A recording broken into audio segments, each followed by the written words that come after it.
كنا أول صفحة نقول لحضراتكم إن اسكندرية هتنضم لمنظومة التأمين الصحي الشامل، وكتير من حضراتكم سألونا وقتها إيه الإجراءات؟ ما انتوا لو كنتم متابعينا كان زمانكم عرفتوا قبل أي حد. قهوتك الجميلة بقى وأحلى لايك وتابع صفحتنا علشان دايما تعرف كل جديد، وتعالى أقول لك إيه الجديد في موضوع التأمين الصحي الشامل وإيه اللي حصل النهاردة والعقود اللي تم توقيعها ومستشفيات جديدة في اسكندرية هتشارك في التأمين الصحي الشامل. أنا أخوكم مراد محمود ويلا نبدأ. النهارده السيد الفريق احمد خالد محافظ اسكندريه اجتمع مع قيادات الهيئه العامه للتامين الصحي الشامل وحضور 7 كيانات طبيه في اسكندريه قاموا بالتوقيع على عقود انضمامهم لمنظومه التامين الصحي الشامل واللي هيتم تطبيقه في اسكندريه. وجاري حاليا التجهيزات الفنيه والاداريه اللازمه لتطبيق المنظومه داخل محافظه اسكندريه. اسكندريه فيها اكتر من شكل وتغطيه تامينيه، ومع ذلك في مواطنين كتير ما لهمش تغطيه تامينيه، وفي بعض الاسر بيكون التامين شامل رب الاسره بس ومش مضاف اليه ولا الزوجه ولا الاولاد، وعلشان كده تم ادراج محافظه اسكندريه ضمن منظومه التامين الصحي الشامل اللي بيتم تطبيقها في مصر. والمنظومه دي اللي بتوفر تغطيه تامينيه لجميع المواطنين باختلاف اعمارهم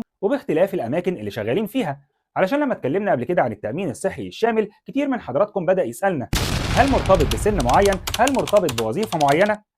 التأمين الصحي الشامل بيوفر تغطية لجميع المواطنين. الموضوع ده مش جديد لأنه تم تطبيقه في 6 محافظات قبل اسكندرية ضمن المرحلة الأولى للمنظومة كلها. هي الحكاية إيه بقى؟ الحكاية إن بيتم إشراك القطاع الخاص في منظومة تأمين صحي بيفيد جميع المواطنين. يعني مثلا المواطن دلوقتي علشان يتعالج بيروح للجهة اللي تابع ليها تأمينه، وسواء بقى بياخد علاج أو بياخد دور وباختلاف مستويات الخدمة اللي بيتم تقديمها. لكن يا سلام بقى لما حضرتك تروح تتعالج في مستشفى قطاع خاص، واللي النهارده لو قالوا لك روح اتعالج فيها هتقول لا دي غاليه جدا وهدفع فيها فلوس كتير.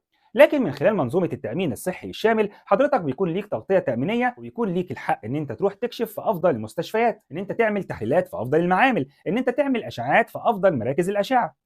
وده من خلال المراكز الكتير اللي بتكون منضمه للمنظومه دي، ومن خلال هيئه الاعتماد والرقابه الصحيه التابعه لمنظومه التامين الصحي الشامل بيتم مراجعه دقيقه للكيانات الطبيه التابعه للقطاع الخاص واللي حابه انها تنضم للمنظومه. يعني مش اي مستشفى قطاع خاص ومش اي مستشفى كبيره ومش اي مستشفى نظيفه هتقدر تنضم لمنظومه التامين الصحي الشامل الا اذا كانت متراجعه من خلال هيئه الرقابه الصحيه التابعه لمنظومه التامين الصحي الشامل. ومعنى كده ان انت بتاخد خدمه افضل من الخدمه الافضل، لان مش بس ان حضرتك هتروح تكشف في مستشفى قطاع خاص مستشفى نظيفه، لا كمان مستشفى متراجع عليها من هيئه رقابيه حكوميه. وبيقول لك بقى كمان يا سيدي ان اسكندريه هيتنفذ فيها المشروع ده افضل من المدن اللي اتنفذ فيها قبل كده. وده ليه؟ لأن القطاع الطبي الخاص في اسكندرية متميز جدا، وعندنا مستشفيات خاصة قوية جدا. ويمكن وأنا بتكلم دلوقتي مع حضراتكم كتير منكم بيفكر في أسامي مستشفيات يمكن هو اتعامل معاها قبل كده أو يعرفها ويقول والله فعلا كلامك صحيح، احنا عندنا في اسكندرية مستشفيات كتير قوية تابعة للقطاع الخاص. فيا سلام بقى لو تنضم لمنظومة التأمين الصحي الشامل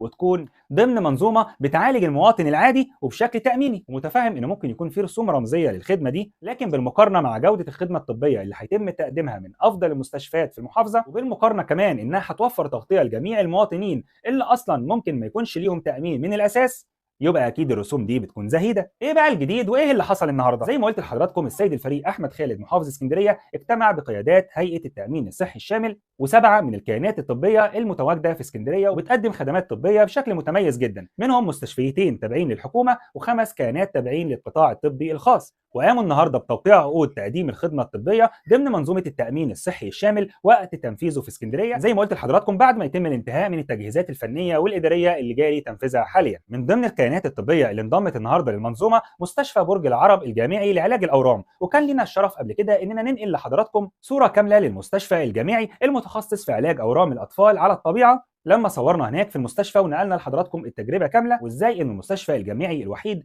المتخصص في علاج الاورام في اسكندريه وفي الوجه البحري وبيقدم خدماته للاطفال المصابين بالمجان. كمان مستوصف صدر المعموره انضم للمنظومه. اما المستشفيات الخاصه اللي انضمت النهارده مستشفى فاطمه الزهراء، مستشفى سيتي، مستشفى اسكندريه الدولي، الدكتور احمد جلال للجهاز الهضمي والكبد والمناظير، ومعامل بديوي. الحقيقه مش هم دول بس الكيانات اللي انضموا للمنظومه، لان خلال ال6 شهور اللي فاتوا وصل عدد المنضمين لمنظومه التامين الصحي الشامل في اسكندريه 24 كيان طبي. اظن كده نكون حكينا لكم الحكايه كلها وقلنا لكم كمان التركات اللي فيها. ولو حابين تتابعوا معانا الفتره اللي جايه اجراءات التسجيل في منظومه التامين الصحي الشامل وقت ما يتم الاعلان عنها، يا ريت تتابعونا دلوقتي علشان تتابعوا معانا كل جديد، وقولوا لي في التعليقات رايكم وشايفين المشروع ده هيكون فعلا مفيد للمواطن السكندري. وما تنسوش شير كتير يمكن المعلومه توصل لحد يستفاد منها ويكون محتاج فعلا ينضم لمنظومه التامين الصحي الشامل.